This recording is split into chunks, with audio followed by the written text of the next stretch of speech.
the key at any time you carry these passes, otherwise you'll have problems getting back in again.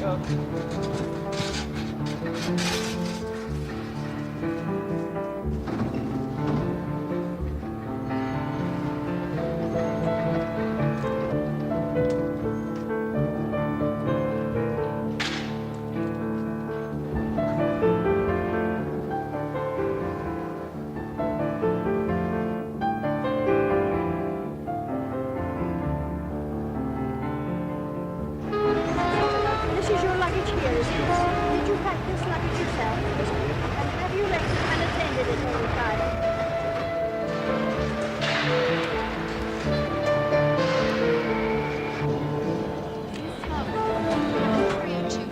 That's right.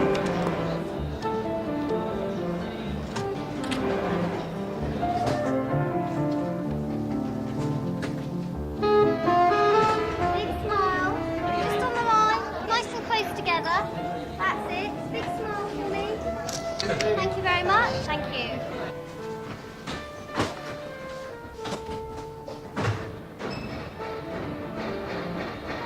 Hi everybody, welcome aboard. What is your cabin number? 3103. If you'd like to go through to the stairs there, go down one floor.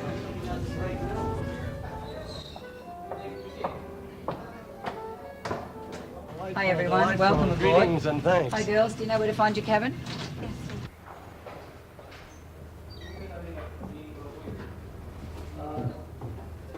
Hi everybody.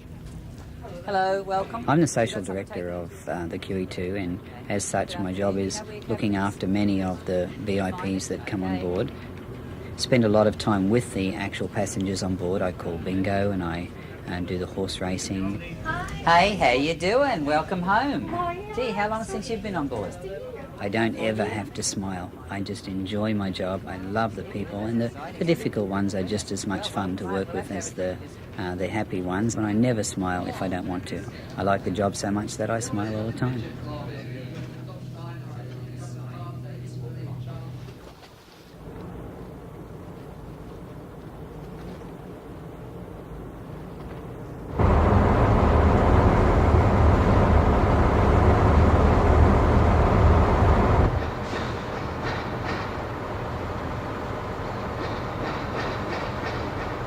Would it be possible for the relevant officer to tell me who was dealing with life raft this time? Is it Kelvin Hughes or AIM Safety, please? Over. AIM Safety.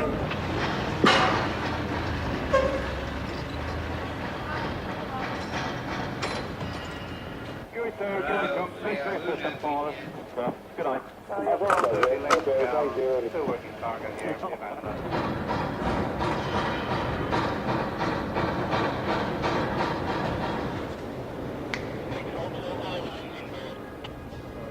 Foreign.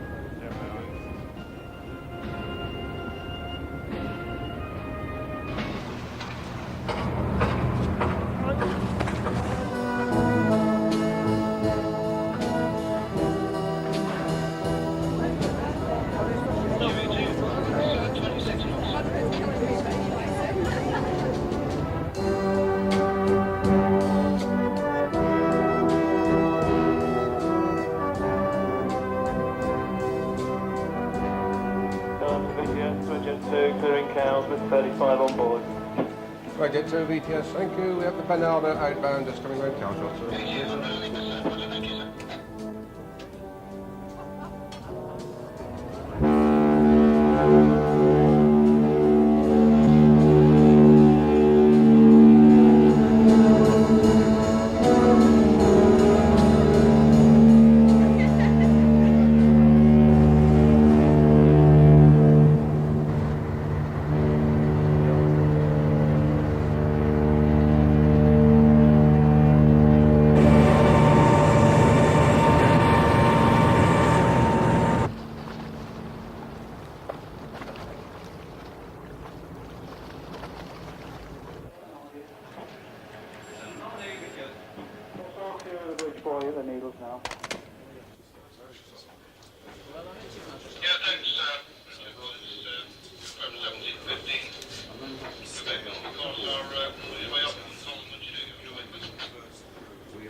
My primary function on here is a watch-keeping officer. I'm responsible for the safe navigation of the ship for 8 hours a day. The captain is in command, but when he's not on the bridge, the officer of the watch is in charge of the ship.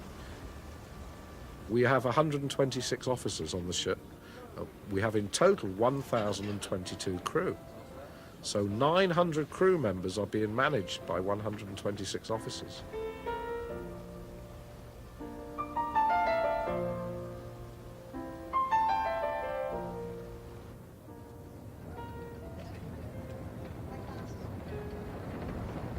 Southampton pilot, cars out.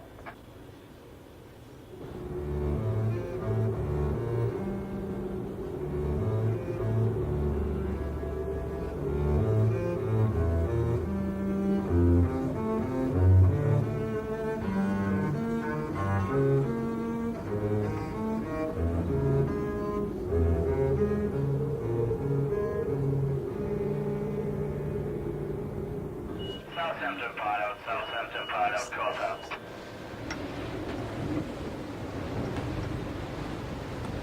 Starboard 20. Starboard 20. Okay.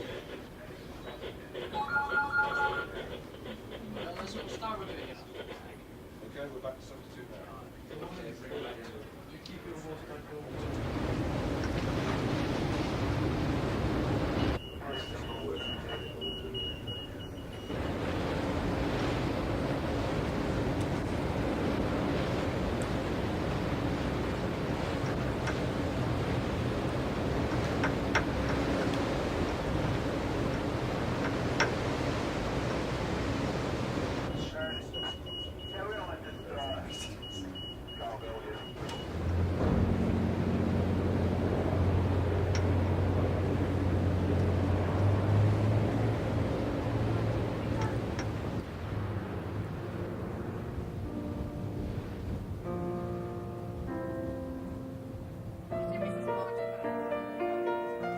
My prime concern is to get all the passengers and crew safely on a voyage and also keep the ship safe. On stage, Master of QE2, Captain Ron Warwick.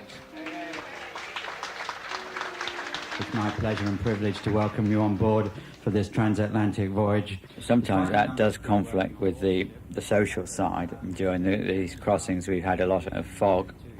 That's potentially a danger, so I would never leave the bridge while there's fog. And accordingly, any social events that are already pre-planned will have to continue without my presence. To make your stay more enjoyable, please don't hesitate to get in touch.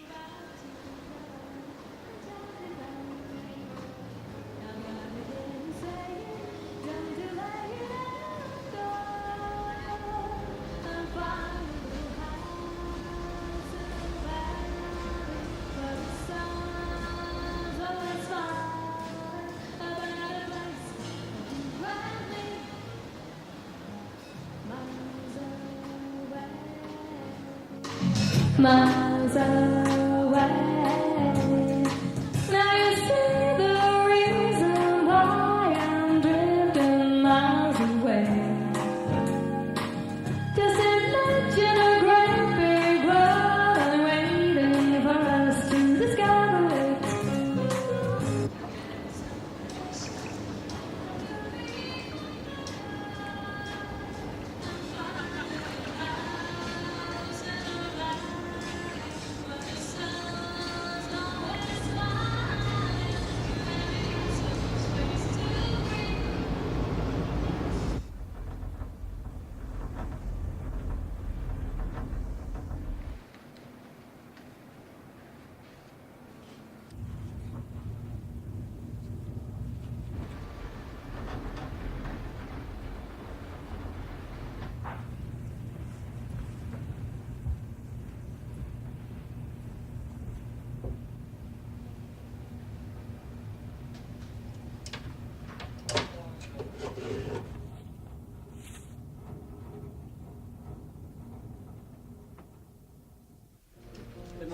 everybody. How you doing today? That's the idea. Hello there. We have 9 children in the family, and it was a very poor existence. I can't even remember if I had shoes before I was about 10 years old.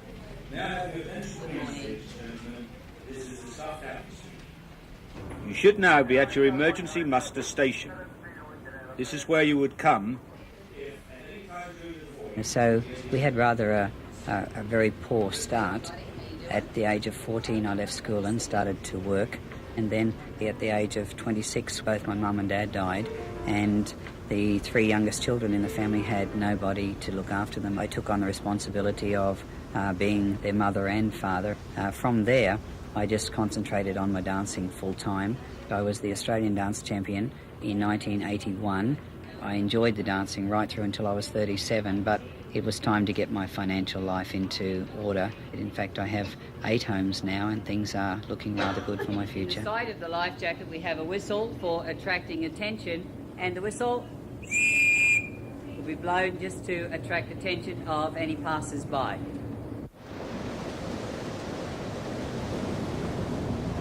I don't envy wealthy people who have been wealthy from all of their life, and I feel that rather the opposite. I feel that I'm the lucky one because I have earned everything that I have, and now that I have a little bit more, I really do appreciate it. I don't believe in luck. I believe that you certainly do make your own luck, and I think you can take your own destiny in hand, and you can be whatever you want to be.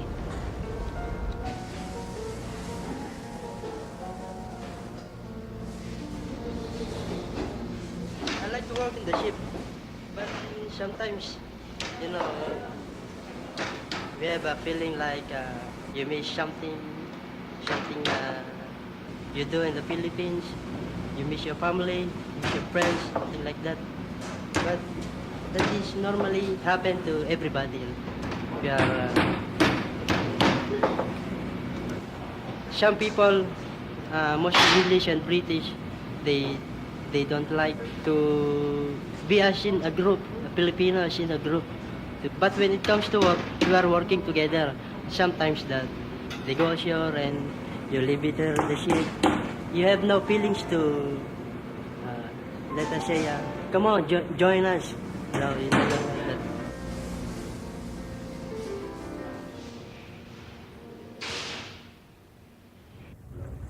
Hi, good afternoon, everybody.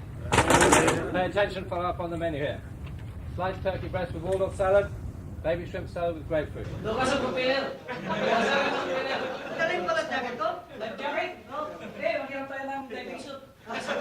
Passenger numbers, Jamie, any ideas? Yes, Tom, we're looking at about a passenger figure of about 1250. Right. We're still updating our computer at this point in time.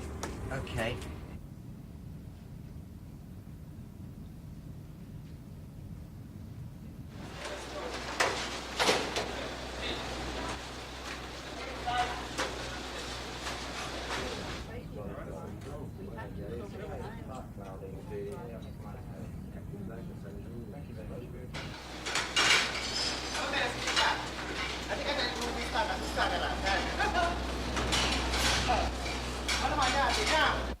I don't think I'd want to fly even if I could go on a ship like this. I mean, this is so much fun. If you can afford the luxury of time, certainly this is the loveliest way to travel.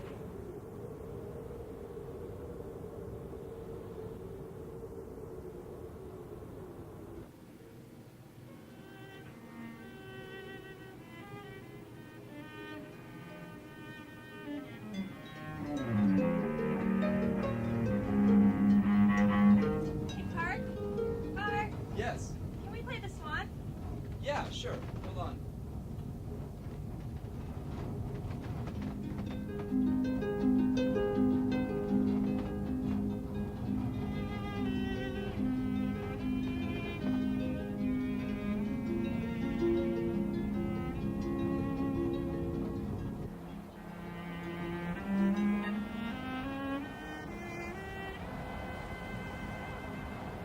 When we first began to travel, it was very structured. It was very carefully kept to each class was in a certain area of this ship. Now you no longer have that.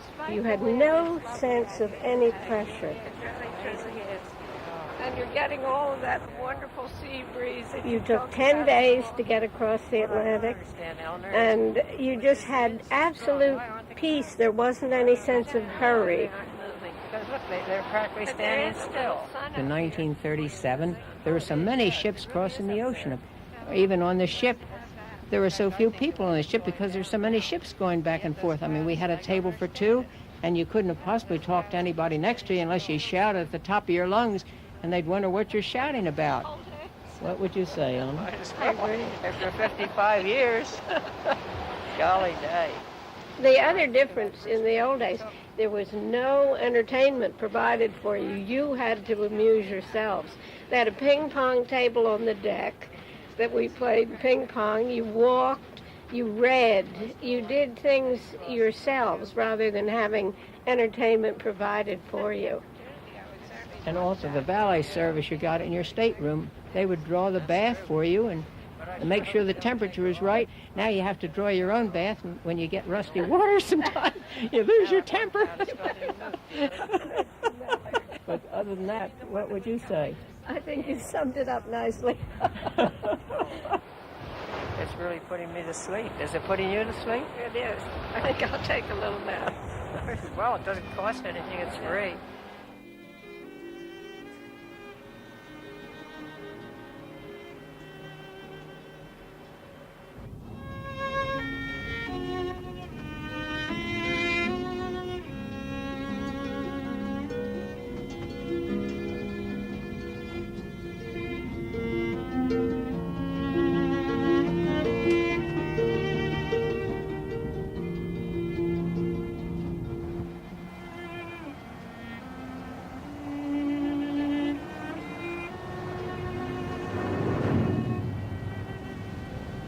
We went to a birthday party together, and No, not together, because you were engaged to be married to somebody else.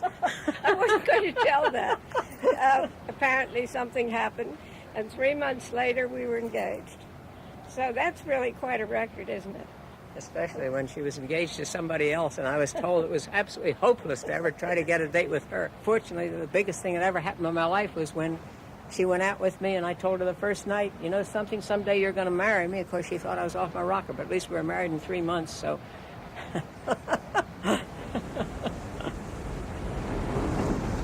My father heard we were getting married, and of course he was delighted with my wife just as much as I was. And he said, do you think your wife would like a trip to Europe? Well, then you take on. Well, I agreed immediately. I thought it would be a lovely experience. Out there. Did you see something? No. Just imagination, I guess. No, I didn't. And you know, we were so young and so innocent. We didn't realize that what we had was an absolutely wonderful thing. We were just living in the lap of luxury. We had a marvelous time, but we didn't realize at that time how wonderful it was.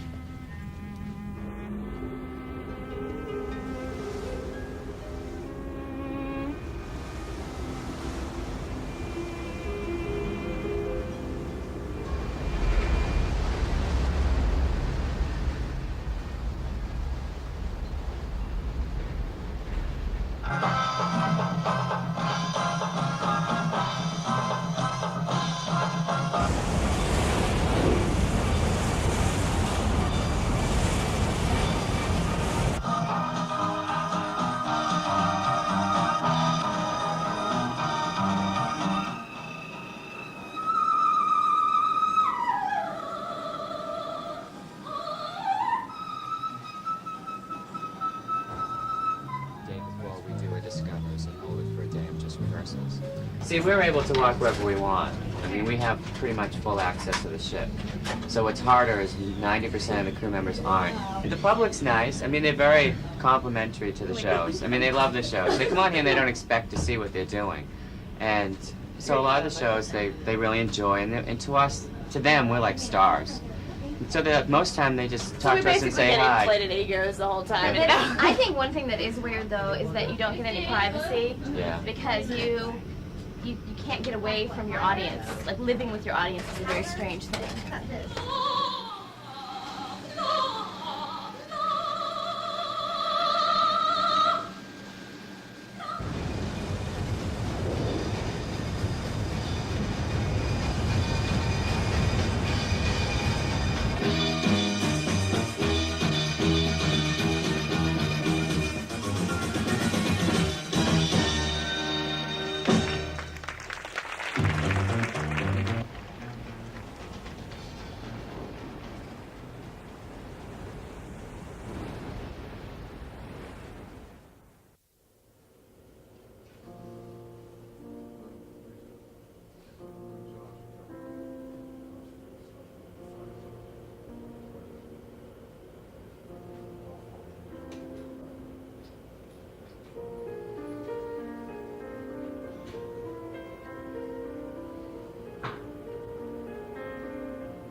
We have the responsibility of being in command or being in control of the most famous liner left in the world.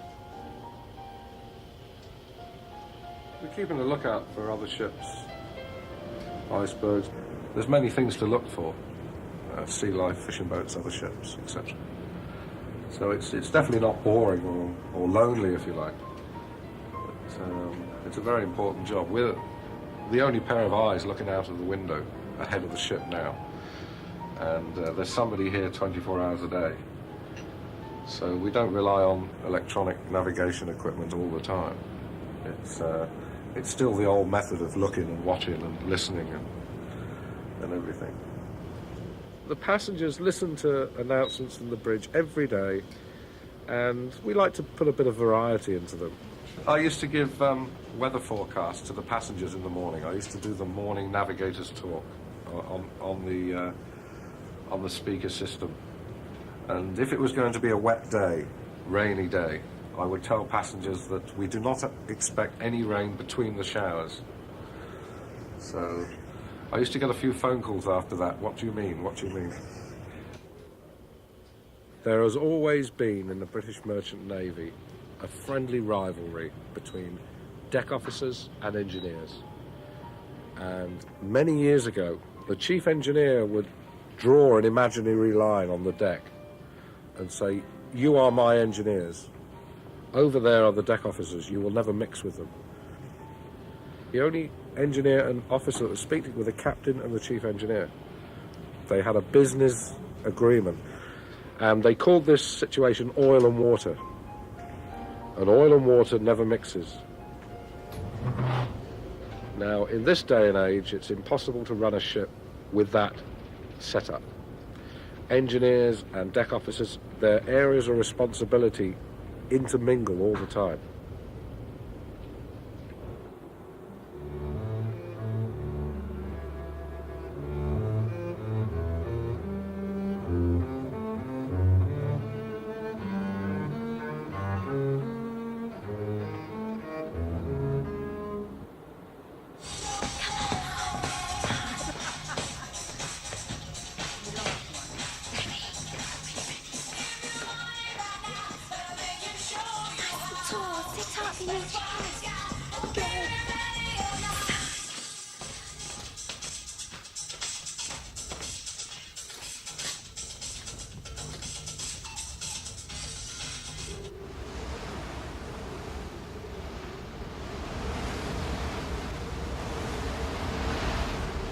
Things were coming up which he wanted to skirt, and he was getting old, and he got a little bit of money suddenly.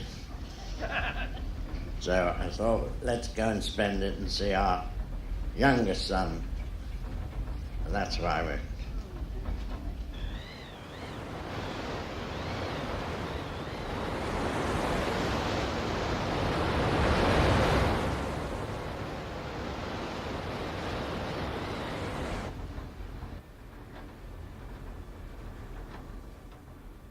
I was one of these kids that didn't really know what I wanted to do. My father, he used to go away for months on end, so I never really saw a lot of him as a youngster. But then when I was around about 12 and 13, my dad started asking me what I wanted to do. And I used to come up with the odd ideas that kids usually do, like being a train driver or something like that. And then in the end I ran out of ideas, and I said, well, I'll go to sea, and he just said, well, it's not a bad life, and it started from there. I don't regard it as the last transatlantic liner. I think it probably will be the last one, but I like to be optimistic and think that there will always be a ship on the transatlantic liner. I've always had an affinity for the Queen Elizabeth II. When it was being built 25 years ago, I remember seeing it and thinking that it would be a really nice ship to be in command of. My father was here in the very early stages as well. He's sailing across as a holiday with my mother, and he's going to visit my brother who lives in the USA. I asked him to come along here with me because it was very special for us, because he sailed with the ship when it first came out, when it was first launched. He was the first captain of the QE2. And now, 20 years later, he comes aboard again with me, his son, as the master. So it's a very, very special for him and for myself, of course. He was very, very close to the ship when it was being built, and it's always been my favourite ship. And I feel very, very proud to have him here on board with me. I wouldn't say it's a difficult job, but it's a job that has many hidden requirements, because there's no one to lean on. You have to make all the decisions yourself, and when the time comes to make a decision and all your senior staff are looking at you, waiting for you to make an announcement of what you're going to do, then it becomes quite lonely.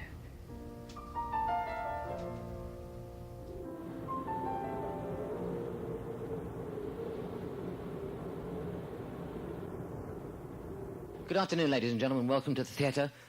Our guest is a Nigerian writer who's resident in London, England. He's published 5 books, including 2 volumes of stories. He won England's most prestigious literary award, the Booker Prize, in 1991. Please welcome Ben Ockery.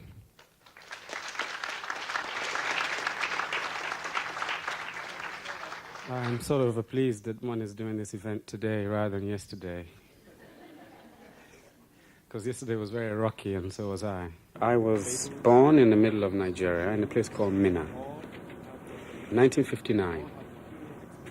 I was brought to England at the age of 2, went back to Nigeria on the eve of the Civil War, came back to England to study literature and to write, which I've been doing ever since.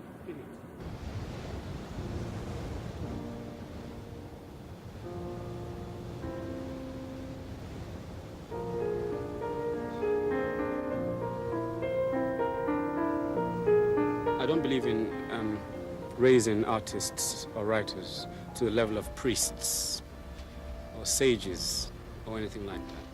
Artists are only as wise and as good as the effect that their works have on people. And so one is struck by the humility of the figure of William Shakespeare. We don't know anything about him, but his influence and his power has been greater than the power of empires. It's the work that is valuable. The person comes and goes. Every piece of work is dead. Till human beings unlock their own imagination and their own internal response and imbue these things with life. I mean, sculptors don't make the wind change direction, and words on a page most certainly don't leap out and become Don Quixote. If I was going to tell someone about this boat, I would tell them there's nothing greater than the humility of water. And yet, it is more awesome than the power and the rage of water. It is the great bearer in terms of the early myths of the journeys of heroes from this plane of consciousness to other planes of consciousness.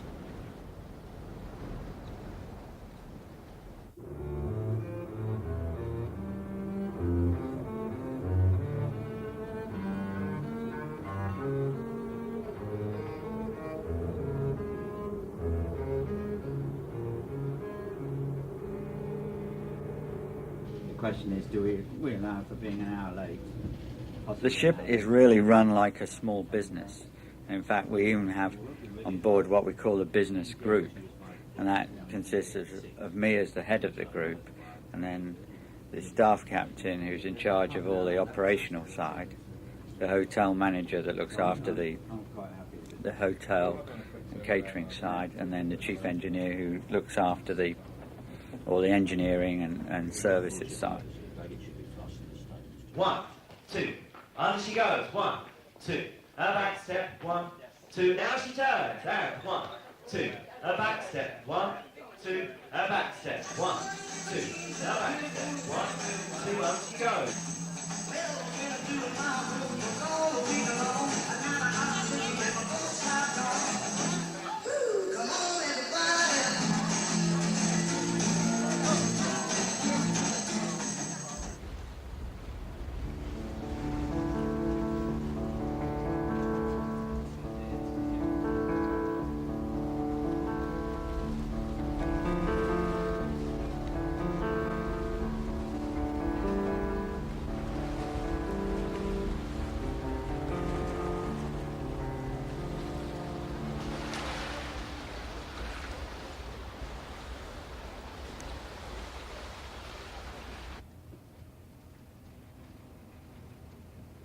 I was happy before I came here, but because my wife asked for divorce, I wanted to go away, I wanted to disappear. And I've been here nearly 5 years in October. It's a Portuguese dream, you know.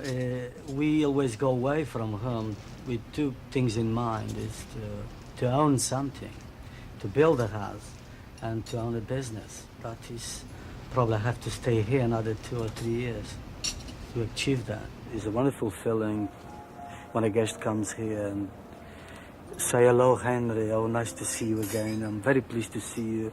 And I repeated the same words, I'm very pleased to see you too, madam. And it's wonderful to have you again on the ship. You become attached to people, you know. I come down and give them a hand by tomorrow, right? And, I just came on board to stay with my husband. He's controlling all prices and food and beverage that coming and going. Being in a restaurant, we have to be able to smile and to make sure the guest looks at you and they know you're happy, even being unhappy. You have to make sure all the time you are happy. He is very positive man, and he's very fair to his staffs, and he's funny. We use only the fillet of the salmon, that's the Southampton. So we use this part and this part. This is going to be the top wing, and this is going to be the bottom wing. I like to come with him. I think it's 3 months a year the family can go with that crew member or officer, I don't know. We put about 6 pieces of them, which weighs about 90 grams. And then once that's finished, we arrange them as it is, and then we put some cream over it. Yes, we put some cream over it, and to bring that color contrast out, a little bit, a touch of caviar. That's what you do.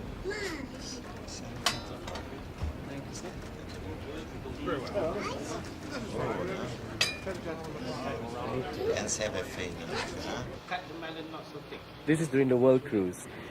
This particular lady, she's very funny because she complains about everything. Until to a stage that she cannot complain anymore. She starts picking on the forks, the tablecloth, the napkins, the glasses. One particular night, she ordered this trout. So we make her the trout, cook it a la minute for her, and everything nicely presented. So she just tastes a little bit of the trout, and she starts complaining. That she says that the fish is tasting fishy. I do not know why, and I do not like it, so take it back.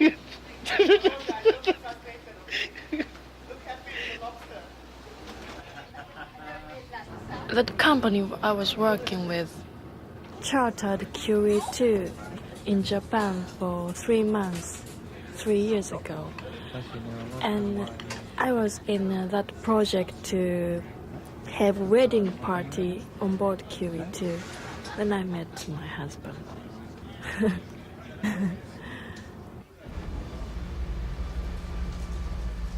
Now, if a passenger were to come and tell you that, what are you going to do?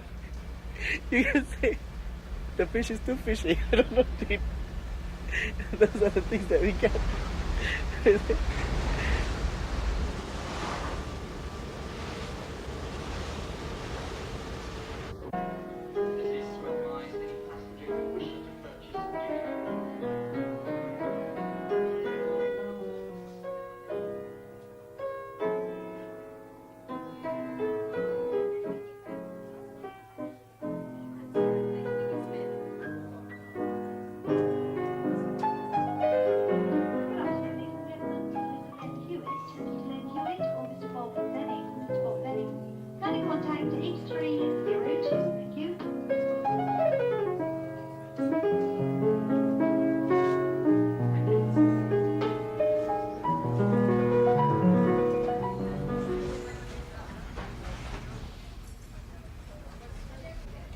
Can't really compare the travelling because this takes 5 days to do it, so it's an experience in itself.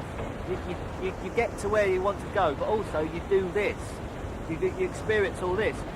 If you go on a plane, you just get from A to B. You don't count the hours that you travel as any experience. It's just like, well, for someone like Simon, it's just traumatic.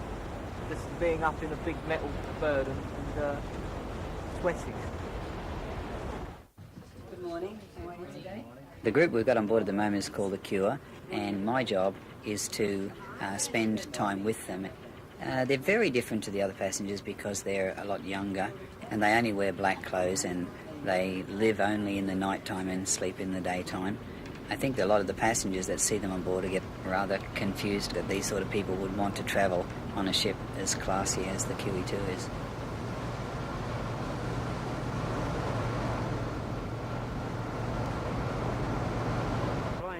Ridiculous, really. It's like being stuck up so high. It sort of makes you not relaxed, and like it's just a more sedate way of travelling. So, being on the boat. I mean, you can't. If you want some fresh air, say you can't walk out on the wing on a plane.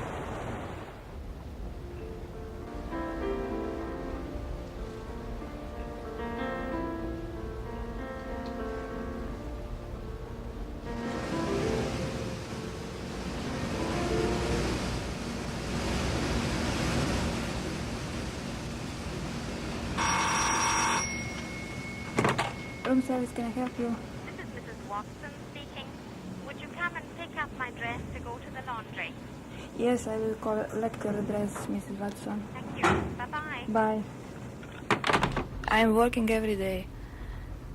In the morning I start at 7:30 and I have a room service, first breakfast or tea orders. I'm starting work in Q2 because in Q2 is good money and I can't go back in Yugoslavia where I'm born because there's still war down, and I can't work in England because Yugoslav people usually can't work in England. My realm have 14 cabins and I'm making these cabins. I have work on afternoon.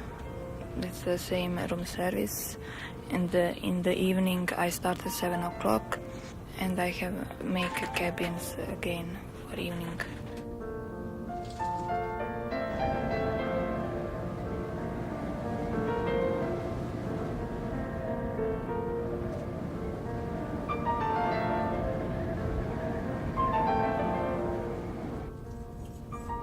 I'm dreaming. Last night and the day before night and today afternoon. I dream all times my town, how I'm walking. I've been in my house and after that I'm going in old town and after that in one place up there is the fighting now.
down the alleyway.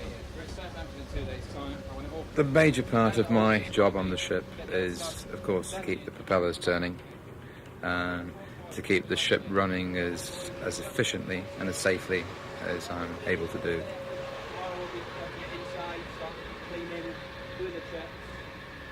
I would say a lot of our passengers have absolutely no concept whatsoever about what makes this ship tick. A lot of people come here with this misconception that they're actually joining a hotel. Well, the QE2 is not a hotel and never will be a hotel. For example, QE2 can do a top speed of 32.5 knots. Okay, there's not many hotels that can do that. Some people come on here and say, there's a bit of a vibration. What's gone wrong, you know? I mean, the amount of horsepower and energy required to push a vessel along at that sort of speed is quite incredible. There's 96 megawatts of installed power on QE2 to push her along at that speed. And a certain amount of vibration and movement will occur. As indeed when we're in a seaway, if there's a heavy swell running, even though we are fully stabilized, the ship will move. It has to move.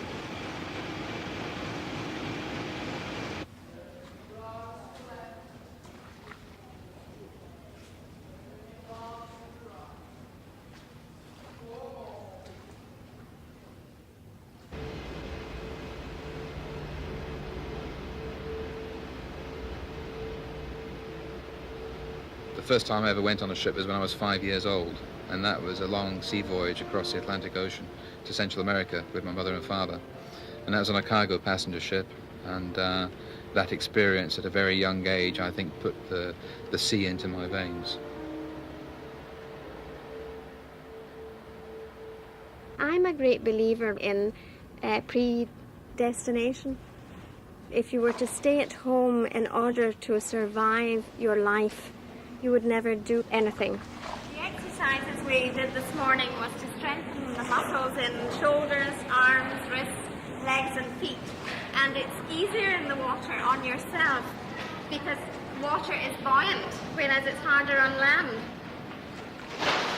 If you are supposed to leave this life in a certain year, you will depart this life in a certain year. The actual happening to yourself, whether it's flying or sailing in a ship, is pretty remote.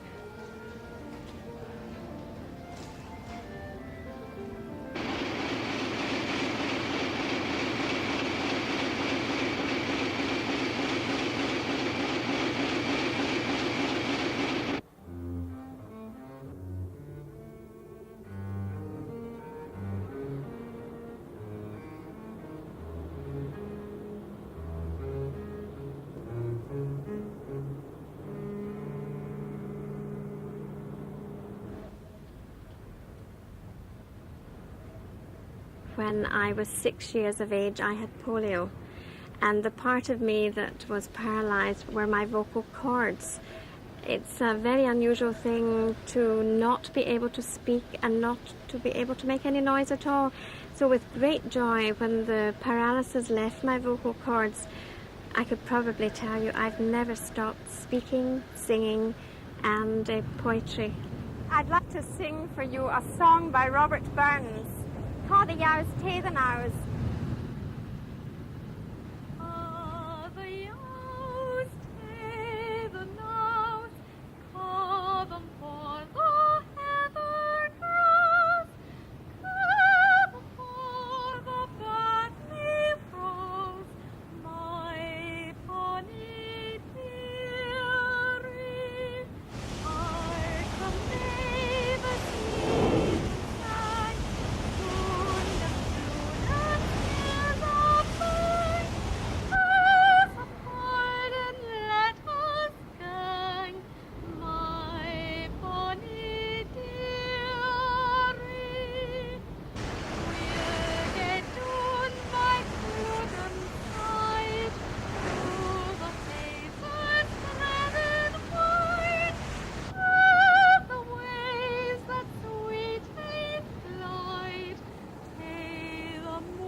When we're alone, when we're on the bridge, then we can be a little bit more informal. The captain will call us by our Christian names. We, of course, will call him Captain or Sir And you must always have that level of respect for the man who's in command. There's nobody above him. He's on his own. The buck stops there. It's a very lonely position. It must be like a lot of professions where you have an image of a person or a position, but until you're actually in it, you never really know what it's like.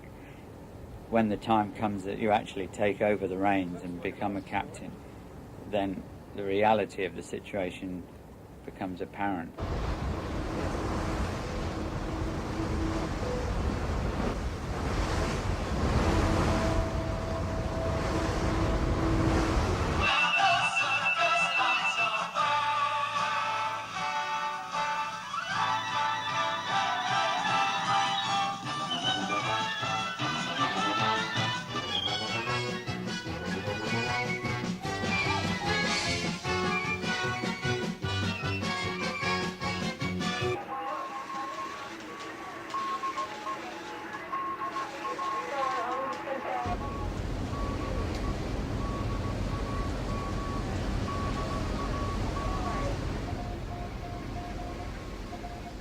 Elizabeth 2, QE2, this is Whiskey Oscar Mike 1209.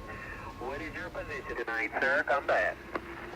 Whiskey Oscar Mike, this is Queen Elizabeth 2. We are 44 degrees north, 41 degrees west. 44 north, 41 west. I copy loud and clear, loud and clear. How do you copy me, over?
Pilot boat New York, Queen Elizabeth 2, channel 16, steering.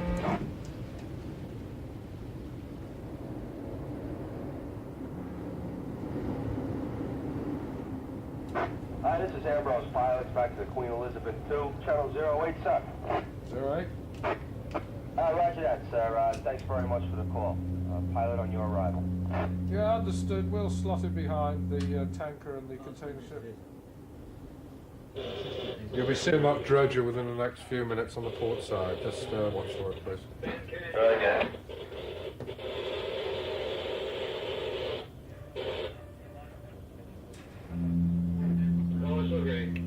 4 cables, Roger.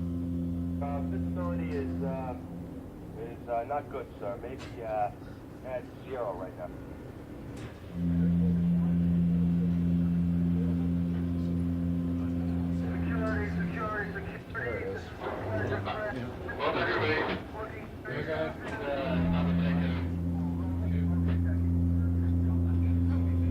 Maritime from the QE2. Queen Elizabeth 2, this driver Raja. You have the Maryland off the Buttermilk 1 boys going to be bound for the North River, followed by the Tuscarora off the 28 boys going to be bound for the North River. Hey, Trevor. Yeah, I just cleared the Brooklyn Bridge. How do you got Tampa standing by? Yes, go. Starboard side boy, Roger.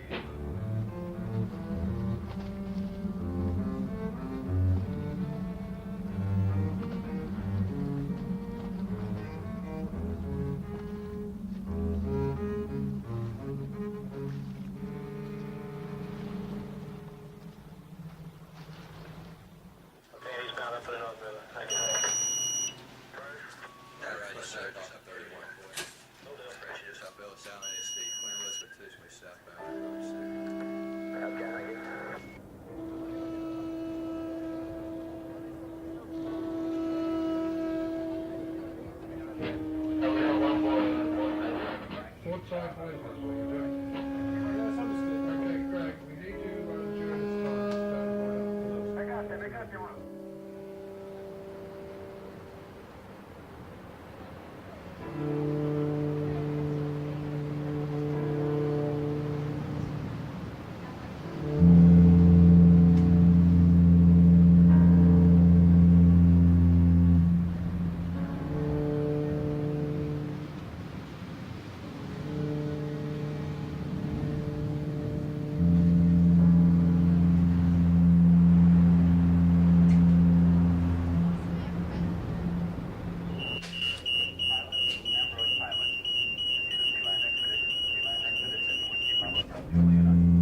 Stop port. Stop port.